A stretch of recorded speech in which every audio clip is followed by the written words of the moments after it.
Pada kesempatan ini, saya mengajak kita membuka Alkitab dari Ulangan pasal yang ke-9, ayat 1 sampai ayat 3. Saya bacakan untuk kita Bapak Ibu Saudara.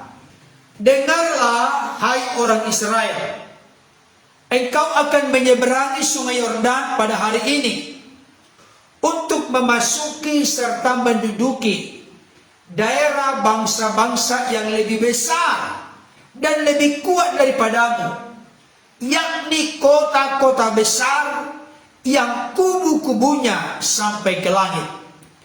Suatu bangsa yang besar dan tinggi, orang Enak, yang kau kenal dan yang tentangnya kau dengar orang berkata, siapakah yang dapat bertahan menghadapi orang Enak? Maka ketahuilah pada hari ini bahwa Tuhan Allahmu dialah yang berjalan di depanmu, laksana api yang menghanguskan. Dia akan memunahkan mereka dan dia akan menundukkan mereka di hadapanmu. Demikianlah engkau akan menghalau dan membinasakan mereka dengan segera, seperti yang dijanjikan kepadamu oleh Tuhan. Sejauh itu pembacaan firman Tuhan. Yang berbahagia tentunya adalah setiap kita yang mendengar firman Tuhan dan yang terus setia memelihara dan melakukan dalam hidup kita hari lepas hari. Jangan lupa itu Bapak Ibu Saudara. Yang berbahagia adalah kita yang mendengar firman dan yang memelihara dalam hidup kita hari lepas hari. Meraih impian atau harapan. Saya mau kasih tahu Bapak Ibu Saudara, ada ayat firman Tuhan yang berkata, jika tidak ada wahyu, maka liarlah rakyat. Wahyu dalam bahasa lain itu adalah pisya. Visi maksudnya. Tujuan. Menjadi liarlah rakyat. Kalau tidak ada fokus, tidak ada sesuatu yang mau diraih, impian yang akan dituju, maka kita tidak akan bisa berhasil dalam hidup ini. Menjadi liar artinya tidak teratur. Orang akan melakukan apa yang dipandang baik. Orang akan sibuk kepada sesuatu yang sebenarnya tidak terkait dengan tujuan-tujuan Tuhan. Menetapkan kita ada di tengah-tengah dunia, apalagi memilih kita sebagai orang-orang percaya, tebusan darahnya. Bapak Ibu Saudaraku, impian atau cita-cita, harapan itu tidak datang sendiri. Itu sebabnya ada seorang bijak pernah berkata, dekatkanlah tindakan Anda kepada impian Anda. Kalau impian kita misalnya timur, maka segala tindak tanduk kita, perkataan kita, perbuatan kita, kinerja kita harus mengarah ke timur. Sehingga semakin mendekati terrealisasinya, terwujudnya, menjadi nyata impian itu dalam hidup kita. Ini penting Bapak Ibu Saudaraku yang dikasihi oleh Tuhan. Jadi jangan sampai kita impian kita ke timur, tapi langkah kita ke barat. Tidak akan pernah sampai, tidak akan pernah terwujud, tidak pernah tercapai. Kita harus fokus mengarahkan segala tenaga, waktu, daya kita untuk mengarah kepada impian kita. Itu sebabnya orang-orang kepemimpinan di dunia ini berkata, kalau kita tidak punya impian, tidak punya visi, maka kita akan luntang-lantung, gak jelas arah kehidupan di dunia ini. Saudara yang dikasihi Tuhan, saya mau sampaikan saat ini dalam pembukaan begini. Perjalanan hidup bangsa Israel mulai dari keluar dari perbudakan di Mesir selama 430 tahun, berada di padang gurun dan menuju ke tanah Kanaan. Sebenarnya ini adalah gambaran real dan nyata dari perjalanan hidup kita sebagai orang-orang percaya. Bahkan sejak bangsa Israel ada dalam perbudakan di Mesir selama 430 tahun, itu gambaran dari kehidupan kita juga di masa lalu kita. Sebelum berjumpa dengan Kristus, bangsa Israel diperbudak oleh Mesir. Saudara dan saya diperbudak oleh dosa, sehingga disebut hamba dosa. Bangsa Israel keluar dari Mesir bukan karena kuat gagah kehebatan mereka. Saudara dan saya keluar dari perbudakan dosa bukan karena kuat gagah kekudusan, kesalehan, kesucian kita. Firman Tuhan berkata kesalehan manusia seperti kain kotor di mata Tuhan. Sebagaimana bangsa Israel tidak bisa keluar lepas dari perbudakan di Mesir, hanya tangan Tuhan yang kuat, lengan Tuhan yang teracung kepada Mesir, sehingga mereka oleh kepercayaannya mengutus orang Musa membawa bangsa ini eksodus keluar dari perbudakan di Mesir. Musa perjanjian baru yang digambarkan di sana adalah kita tidak mungkin bisa keluar dari perbudakan dosa kalau bukan Sang Firman telah berkenan turun menjadi manusia, namanya Yesus Kristus. Dia rela mati di kayu salib untuk menebus hidup kita dari dosa, kematian kekal, dan dari jeratan kuasa dunia ini. Saudara dikasih Tuhan, ketika bangsa Israel ada setelah keluar dari perbudakan di Mesir, mereka ada di padang gurun. Padang gurun itu gambaran dari kehidupan kita. Ada perjuangan, ada tangisan, ada kesulitan. Siang hari mereka mengalami sengat matahari yang sangat luar biasa. Malam hari ada ular-ular tedung dan kalajengking yang menjadi ancaman bagi mereka.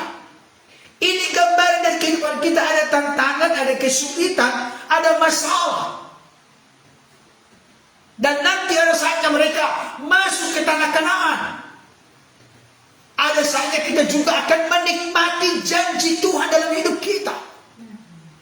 Saudara dikasih Tuhan, sekarang posisi bangsa Israel di bacaan kita ini, mereka sedang berada pada masa akhir pengembaraan mereka, perjalanan mereka di padang gurun. Ini wejangan, masukan, nasihat, firman Tuhan yang disampaikan oleh Tuhan kepada bangsa Israel melalui hambanya Musa,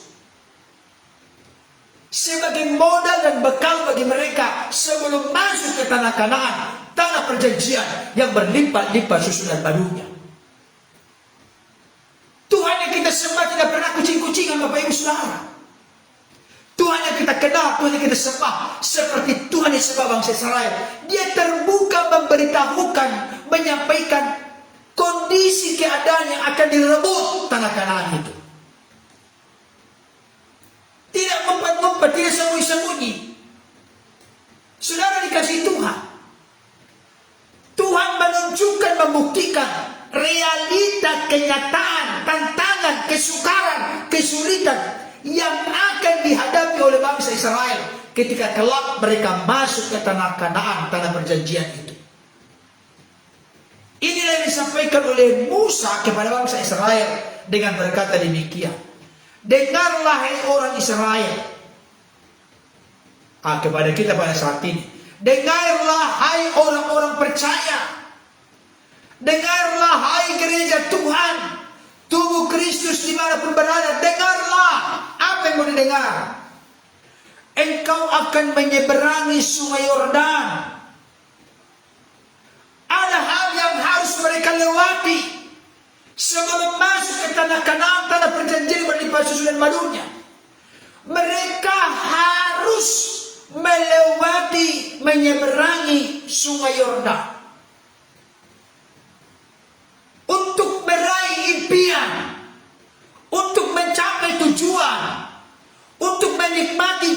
Tuhan, mereka harus menyeberangi sungai Yordan. Perhatikan baik-baik lagi. Untuk memasuki serta menduduki daerah bangsa-bangsa. Sampai di situ dulu. Dengarkan baik-baik saudara. Saya mau kasih tahu. Untuk meraih impian, kita tidak cukup hanya wacana, rencana, angan-angan, tapi kita harus mengeksekusi.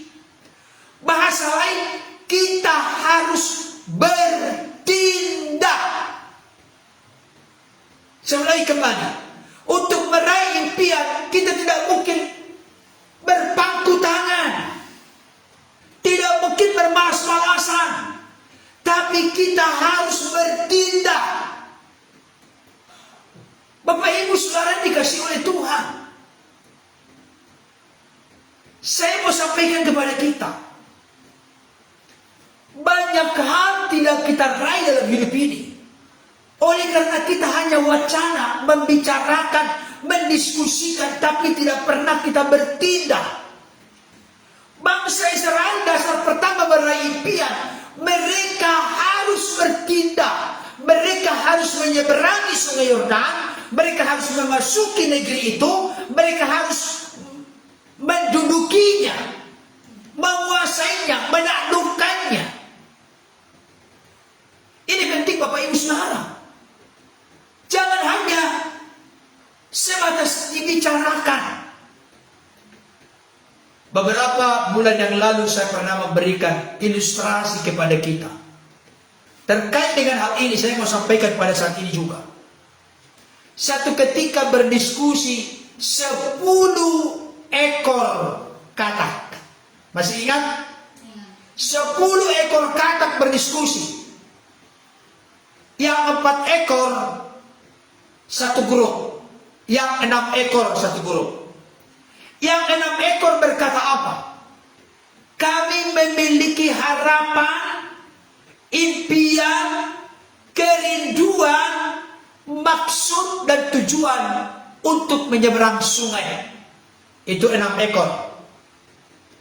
Tapi yang 4 ekor, kalau kami beda. Kenapa beda? Kami bertekad, kami sungguh-sungguh, kami berjuang, kami berusaha dengan segenap hati untuk menyeberangi sungai. Pertanyaan saya, berapa ekor katak yang berhasil menyeberang? Kita tunggu dulu zaman mereka. Berapa ekor katak yang berhasil menyeberang? Saya ulangi kembali, saya berharap contoh ini boleh menyetrum, menempelak, menyadarkan kita semua. Karena seringkali kita ini terlalu banyak hanya dibicara Bapak Ibu Saudara, tapi tidak berani. Harus berani bertindak. Saya ulangi, 6 ekor katak berkata. Ini saya ilustrasi ini. Kalau ilustrasi tahu maksudnya kan? 6 ekor katak berkata, kami punya harapan, punya kerinduan, punya angan-angan, punya cita-cita, punya tujuan untuk menyeberangi sungai Yordan. Untuk menyeberangi sungai. Tapi yang 4 ekor berkata, kami berbeda. Kalau kami itu berbeda dengan kalian, kalau kalian hanya berangan-angan, kami bertekad, sudah bulat tekad kami, sepakat, sehati, kompak, berjuang, berusaha untuk menyeberangi sungai Yordan, untuk menyeberangi sungai. Berapa ekor yang berhasil menyeberang? Ada yang bisa jawab? Bapak Ibu Saudara sudah pernah saya sampaikan, masih ingat gak? Ada yang bisa jawab? Saudaraku yang dikasih Tuhan, sambil menunggu Bapak Ibu Saudara berikan komentar, saya mau sampaikan saat ini, baik yang 4 ekor maupun yang 6 ekor, mereka sama-sama tidak ada yang berhasil menyeberang. Karena 2 ekor katanya. Tidak ada yang berhasil menyeberang, hanya masih di mulut doang, kata-kata doang, masih di kesepakatan, di kekompakan, di angan-angan. Mereka tidak pernah mengeksekusi, bertindak, bertolak menyeberangi sungai ke seberang. Dan saya kasih tahu model. Oh, masih banyak yang salah ya. 2 ekor jawabnya. Tidak ada yang nyampe. Nggak ada yang nyampe. Kalau orang Batak bilang Holland di muncung. Mudah-mudahan pariban kami Rosmeida Gultom mengerti maksudnya. Holland di muncung artinya hanya di bibir semata, hanya di ucapan saja, hanya di angan-angan saja, hanya di rencana saja, tapi tidak pernah bertindak. Saudara dikasih Tuhan. Jadi untuk meraih impian di dalam hidup kita harus berani bertindak. Saya kasih contoh. Bapak Ibu Saudara, di dalam perjanjian baru diceritakan ada 10 orang kusta. 10 orang kusta, 9 orang Yahudi, 1 orang Samaria. Mereka tinggal di sebuah tempat. Memang demikian hidup ini. Senasib, sepenanggungan, seperasaan, bisa bersatu. Padahal antara orang Yahudi dengan orang Samaria itu bermusuhan. Tapi karena mereka sama-sama punya sependeritaan sakit kusta, mereka kompak. Saya mau kasih tahu, orang kusta, mereka itu hidup di karantina, diasingkan. Sama persis seperti kemarin itu ketika bergejolak COVID di gelombang pertama, kedua, harus di karantina. Tidak boleh berbaur dengan yang tidak positif. Positif itu harus di karantina, diasingkan. Nah, ada kemiripan sedikit dengan orang kusta pada konteks Israel. Harus di karantina, harus diasingkan tempat tinggalnya dari halayak ramai. Dengarkan baik. Menurut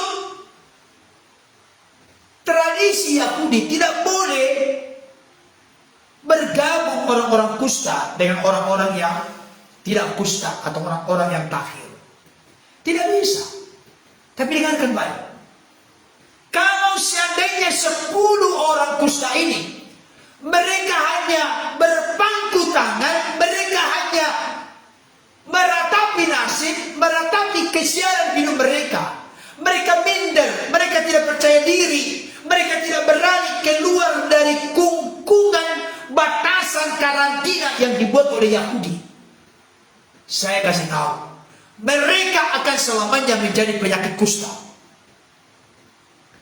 Tapi ketika mereka berani bertindak, meruntuhkan benteng-benteng yang menghalangi, merintangi mereka, mengalami mujizat, mengalami lawatan, mengalami perbuatan Tuhan, mereka pun berdiri agak jauh, mereka tahu diri. Dan mereka kompak dan berseru kepada Yesus, Tuhan kasihanilah kami. Pendek cerita, ke-10 orang kusta ini pun akhirnya mengalami mujizat, mengalami keajaiban, mengalami impian mereka.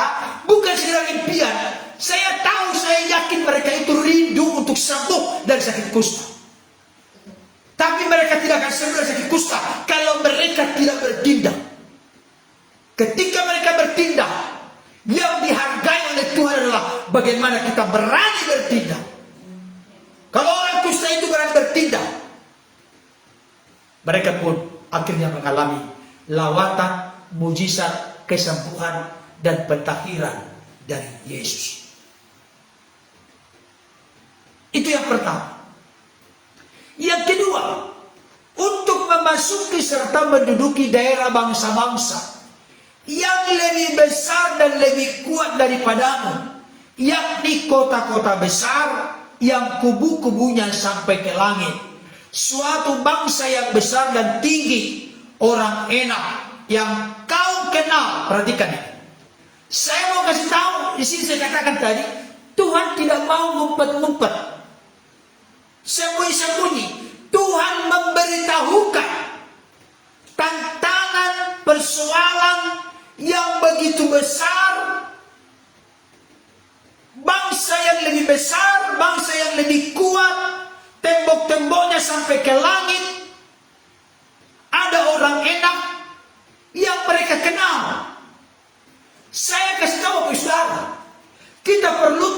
kekuatan dari musuh kita, lawan kita, masalah yang kita hadapi. Jangan takut.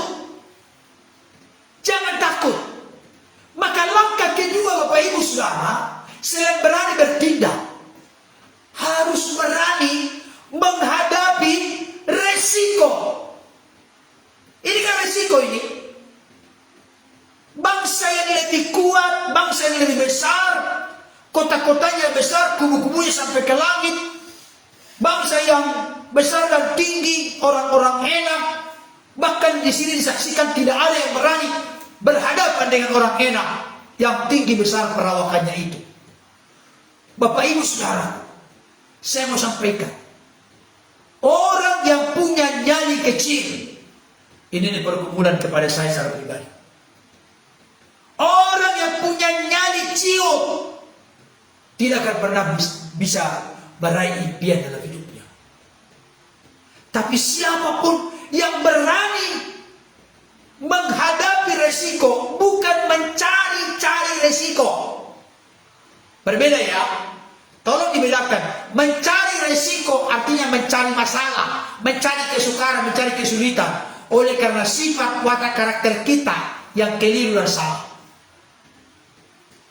Tapi menghadapi resiko itu berbeda. Ada realita, ada kenyataan di depan kita. Ada tantangan, ada persoalan begitu berat dan besar. Kita mesti berani menghadapinya. Jangan menghindar dari masalah. Kita tahu bersama Bapak Ibu Saudara, di dalam perjanjian lama, kakek nenek kita tertua. Kenapa masalah menjadi membesar? Karena mereka menghindar dari masalah. Ketika Tuhan bertanya kepada Adam, setelah jatuh ke dalam dosa karena memakan buah pohon pengetahuan yang baik dan jahat, yang diminta pertanggungjawaban pertama sekali oleh Tuhan bukan Hawa yang memberikan buah kepada Adam, bukan. Tapi Adam yang dimintai pertanggungjawaban oleh Tuhan. Kenapa? Pertama, karena memang firman itu pertama-tama disampaikan oleh Tuhan kepada Adam. Yang kedua, karena dia adalah leader, pemimpin. Yang dimintai pertanggungjawaban pertama itu adalah kepala keluarga. Kalau ada tidak beres dalam diri kita, dengarkan baik ini sebagai bapak-bapak, kita diminta pertanggungjawaban oleh Tuhan. Bagaimana dengan nakoda, bagaimana dengan perjalanan perahu kehidupan kita, kapal kehidupan rumah tangga kita. Sudah dikasih Tuhan. Tuhan berkata kepada Adam, Adam, di manakah engkau? Ayat itu pernah dipelesetkan oleh orang-orang di luar sana yang berkeyakinan lain. Allah orang Kristen, Allah yang pikun, Allah yang bodoh, tidak tahu di mana Adam. Kau bertanya di mana Adam? Saya kasih tahu, itu adalah pertanyaan didikan. Pertanyaan yang mendidik, yang menuntut kejujuran, keterbukaan untuk menjawab. Sebenarnya kalau kita bisa perluas pertanyaan itu, Adam, di mana posisimu? Maka Adam pun menjawab apa? Sebenarnya jawabannya simpel Bapak Ibu Saudara. Aku telah jatuh ke dalam dosa Tuhan karena telah melanggar firman-Mu, memakan buah pohon pengetahuan yang baik dan jahat. Itu sebenarnya jawaban dari Adam. Ampuni aku Tuhan, aku telah berdosa melanggar firman-Mu. Saya pikir akan terjadi perbedaan.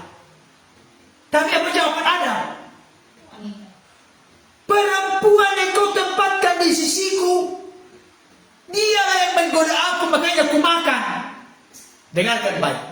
Pertama, Adam melempar tanggung jawab, mencari kambing hitam, bukan kambing guling. Yang kedua, Adam ngeles menyalahkan Tuhan. Perempuan yang kau tempatkan di sisiku, artinya kalau Tuhan tidak tempatkan dia di sisiku, gak bakalan jatuh aku.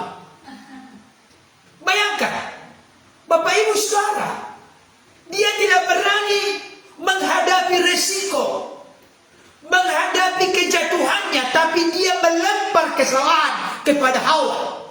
Demikian juga nanti Hawa meniru bosnya, suaminya. Ular itu yang menggoda aku. Ini ular jadi bingung. Ular jadi heran. Kenapa heran? Dia nggak tahu lagi siapa yang mau disalahkan. Bayangkan, saudara. Saya kasih tahu, masalah yang lebih besar akan muncul terjadi dalam hidup kita kalau kita tidak berani menghadapi tantangan, menghadapi resiko. Bapak Ibu Saudara, tadi kita menyanyikan pujian. Ku kan terbang tinggi bagai Raja Wali dan melayang tinggi dalam kemuliaannya, biar bumi bergoncang dan badai menerpa. Ku kan terbang tinggi bersama Dia. Kita ini bukan bagai bebek-bebek Tuhan, bukan. Bukan bagai itik-itik, bukan. Bagai ayam-ayam sayur, bukan. Kita diumpamakan di Alkitab bagaikan Raja Wali. Bapak Ibu Saudara pernah kan mendengarkan kisah tentang Raja Wali secara singkat saja. Dengarkan baik. Ketika badai datang, Raja Wali mengepakkan sayapnya untuk naik lebih tinggi. Ketika dia naik lebih tinggi, dia cakrawala berpikirnya, kalau dibahasakan bahasa manusia, semakin luas melihat dunia ini. Badai yang berkecamuk, yang berhembus dengan kencang, dipakai oleh dia sebagai sarana untuk mengepakkan sayapnya makin naik tinggi. Artinya kita mengatasi tantangan itu, kita menghadapi tantangan itu.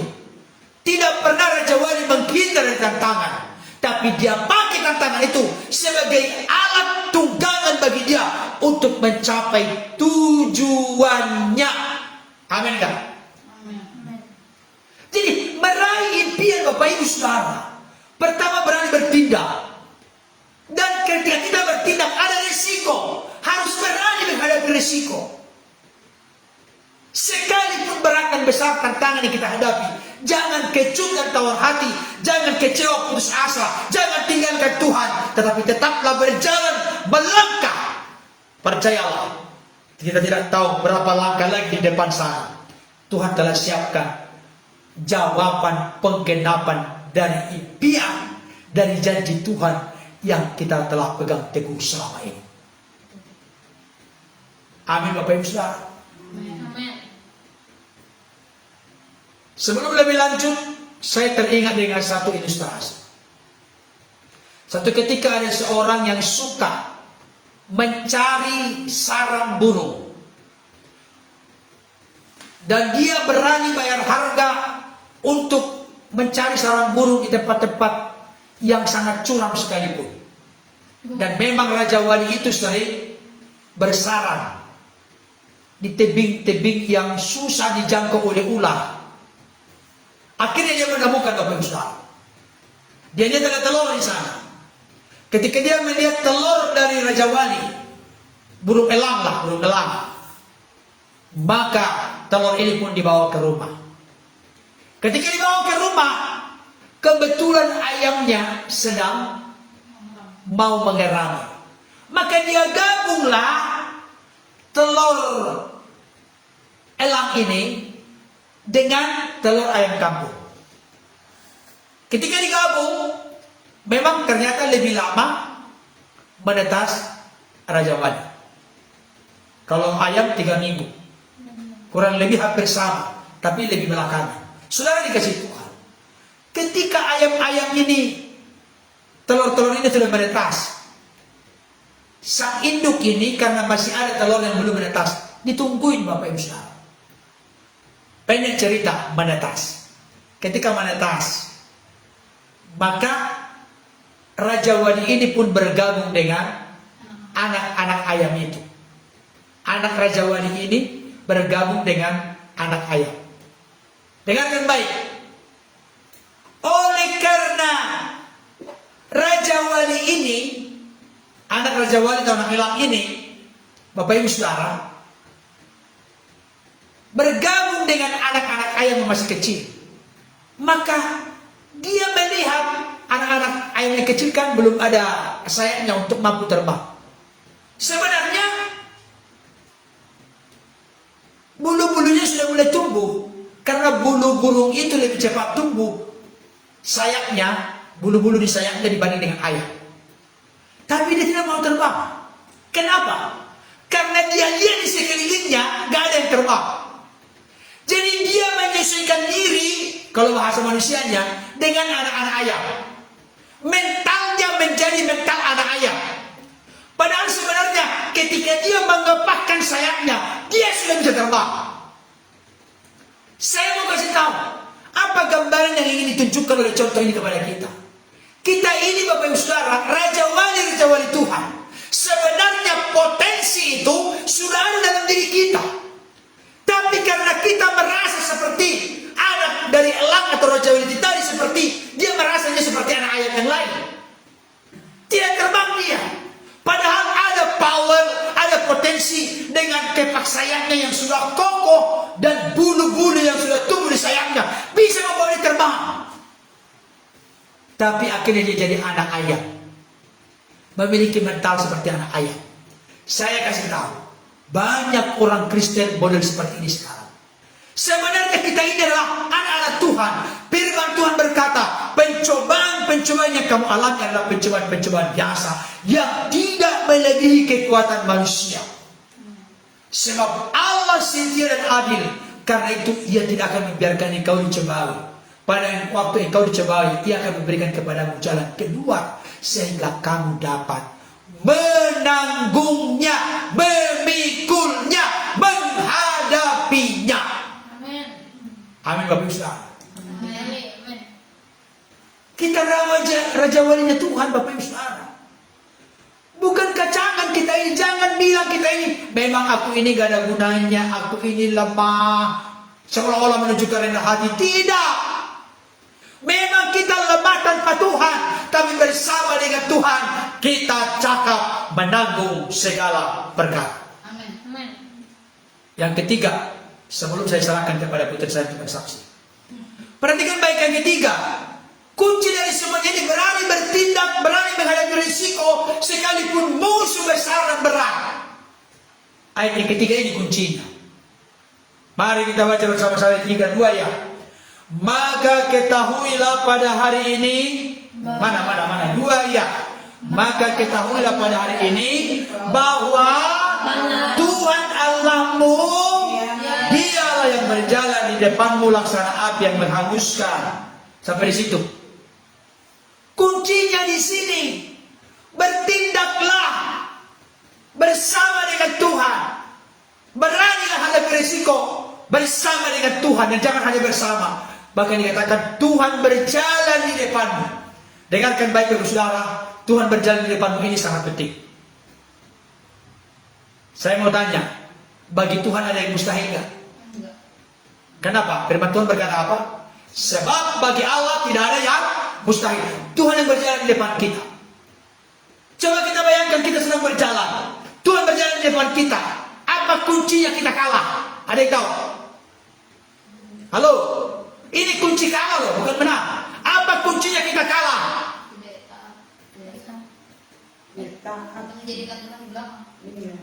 Apa kuncinya kita kalah?